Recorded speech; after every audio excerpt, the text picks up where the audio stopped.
karena tema perbincangan awal kita tentang mobil, maka kita nariknya ke mobil. Dan itu akan berlaku untuk semua hal. Konser Sheila on Seven, you name it, konsernya Michael Stewart misalnya. Konsernya Metallica. Come on, ayo kita, kalau misalnya kita sudut pandangnya rasional. Apa asiknya nonton band metal yang ditonton sudah kakek-kakek? Nggak bisa dong performanya maksimal. Ya sudah kakek-kakek ini. Tapi bukan itu yang dibeli.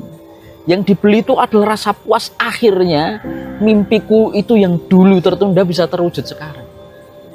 Nggak ada urusan. Kalau kita bicara soal musikalitas, ya debatable. Tapi kira-kira yang kerennya main gitar dibandingkan dengan Rick Hamlet atau siapapun itu misalnya, kan lebih banyak sekarang yang lebih canggih. Peralatannya juga lebih oke, sound systemnya, sound quality-nya juga jauh. Misalnya gitu. Tapi kan bukan itu yang dicari. Come on. Boy band namanya Boyzone, Backstreet Boys itu kan jadi olo-oloan di luar negeri kan. Sekarang sudah kakek-kakek masih dipanggil sebagai Backstreet Boys. Kamu nggak malu, itu kan mereka di roasting gitu kan. Tapi come on, mereka memang tahu bahwa segmennya bukan kalian kok. Ini tuh kami nostalgia bareng-bareng. Ketika mereka berjaya dan ketika audiensnya itu juga masih seusia itu. See? Jadi dibeli not the product, feeling. Ya sama ketika kita bicara soal kendaraan. Cuma bedanya satu. Yang punya obsesi terhadap tunggangan itu kecenderungannya adalah laki-laki. Ya karena tadi itu. Bahwa yang secara setting mentalnya itu naturally itu berburu. Naturally dalam dirinya itu adalah menjelajah. Itu laki-laki gitu. Dan turonggo, tunggangan ini sangat berkaitan dengan satu alat bantu paling pokok untuk menopang dan mengakselerasi dinamika, mobilitas, daya jelajah.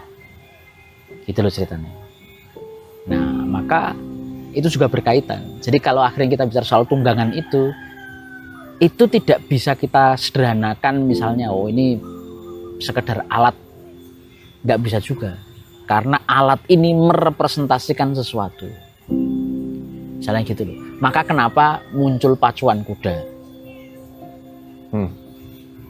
Ya karena berarti yang kudanya paling cepat ini otomatis memungkinkan orang ini punya daya jelajah lebih tinggi. Dan kenapa dia akhirnya perlu memiliki kuda tercepat? Berarti memang ini orang yang sangat penting. Dia punya urgensi untuk berlari secepat mungkin sehingga daya jelajahnya lebih tinggi. Maka ini sebenarnya simbol satu kualitas diri tertentu gitu. Hanya saja kan kadangkala kita pengen ngambil instannya kan. Membeli status. Padahal status yang dibeli ini tidak menyimbolkan dinamikanya. Ya cara paling gampang misalnya kalau sudut pandang rasional itu, yo nggak masuk akal misalnya neng Solotigo terus tuku Ferrari. Lah gimana? Misalnya katakanlah oke dia 6 percepatan, iso neng Solotigo sampai nyentuh separuh powernya.